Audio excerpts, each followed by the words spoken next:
లలాటం లావణ్యజ్యుతి విమలం ఆభాతి తవ యత్ ద్వితీయం తన్మన్యే మకుటఘటితం చంద్రశకలం విపర్యాసన్యాసాత్ ఉభయమపి సంభూయ చమితః సుధాలేపస్యోతి పరిణమతి రాకాహిమకరః.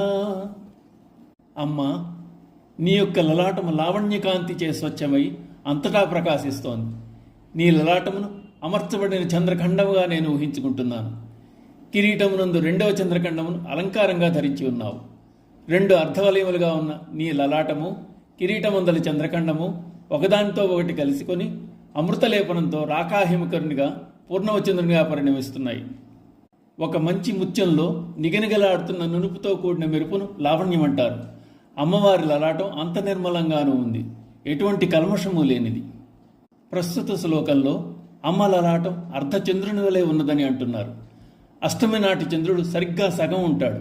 దానినే అష్టమి చంద్ర విభ్రాజ దళిక స్థల శోభిత అని వర్ణిస్తున్నారు వసిన్యాది దేవతలు లలితా సహస్రంలో. అమ్మవారి నుదురు అష్టమి చంద్రుడిలా ఉన్నదట. అద్భుతమైన భావన. శుక్లకృష్ణ పక్షాలు రెండింటిలోనూ అష్టమి చంద్రుడు మార్పు లేక ఒకే రకంగా ఉంటాడు. ఎటువంటి మార్పు లేనివాడు అష్టమి చంద్రుడు కనుక అమ్మవారి ముఖం అష్టమి చంద్రునితో పోల్చారు. నుదురు సగం చంద్రుడు అనుకుంటే మిగిలిన చంద్రుడు అమ్మ మకుటానికి అమరి ఉన్నాడు.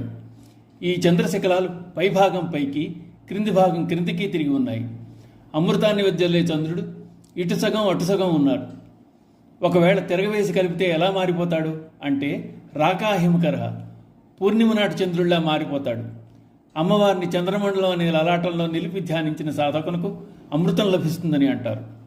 యోగరీత్యా అమ్మవారు శిరస్సునందలి బ్రహ్మరంధ్ర స్థానం నందు విరాజమానై ఉంది. శిరస్థిత చంద్రనిభాఫాలస్తేంద్రధను ప్రభ. శిరస్సునందగల చంద్రమండలమందు స్థితమై ఉన్న అమ్మవారిని ధ్యానం చేయాలని చెప్తారు. ఈ విధంగా ఉన్న అమ్మవారి లలాటానికి నమస్కారం.